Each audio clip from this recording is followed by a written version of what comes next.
উত্তরের বিভিন্ন জেলায় শীত যেন জেঁকে বসেছে। সেই সাথে রাজধানীতে গত কয়েকদিন সেভাবে শীতের আঁচ টের পাওয়া যায়নি।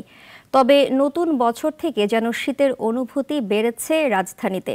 গত কয়েকদিনের তুলনায় ঢাকাবাসী শীত অনুভব করছে, তাপমাত্রাও বলছে সেই কথা।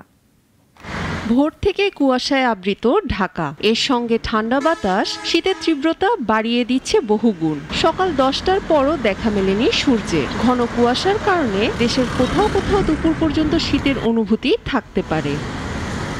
আবহাওয়া অধিদপ্তরের পর্যালোচনায় দেখা গেছে, নতুন বছরের প্রথম দিন বুধবার রাজধানীতে সর্বোচ্চ ও সর্বনিম্ন তাপমাত্রার পার্থক্য কমে এসেছে 5 ডিগ্রিতে, যা কয়েকদিন আগেও 10 ডিগ্রির বেশি ছিল।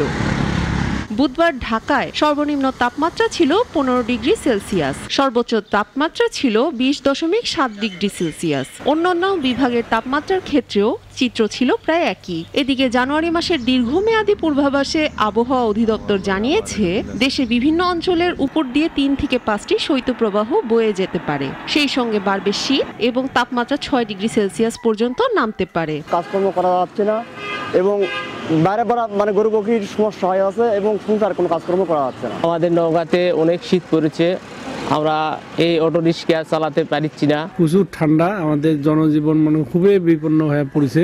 জানুয়ারি মাসে দেশের পশ্চিম, উত্তর ও উত্তর পূর্বাঞ্চলে 1 থেকে 2টি মাঝারি থেকে তীব্র এবং দেশের অন্যান্য এলাকায় 2 থেকে 3টি মৃদু থেকে মাঝারি মাত্রার শৈত্যপ্রবাহ বয়ে যেতে পারে। এই যে দিনাজপুরে যে শিশির পড়া শুরু হয়েছে, আমাদের যে বয়স্ক লোক, আমাদের যে বাতাস লাগতেছে, ঘর থেকে বাইর হওয়া যাচ্ছে না। 3 দিন থেকে রোদ উঠে না, আজকে বৃহস্পতিবার 4 দিন ঠান্ডা, কামে যাইতে পারি না, না খায়া ঘর বসে আছি ঠান্ডায় কুকরা মুকরা হয়ে। দেখতে তো পাচ্ছেন কি অবস্থা, মুখ টুক বাঁধিয়ে চলাফেরা করতে হচ্ছে।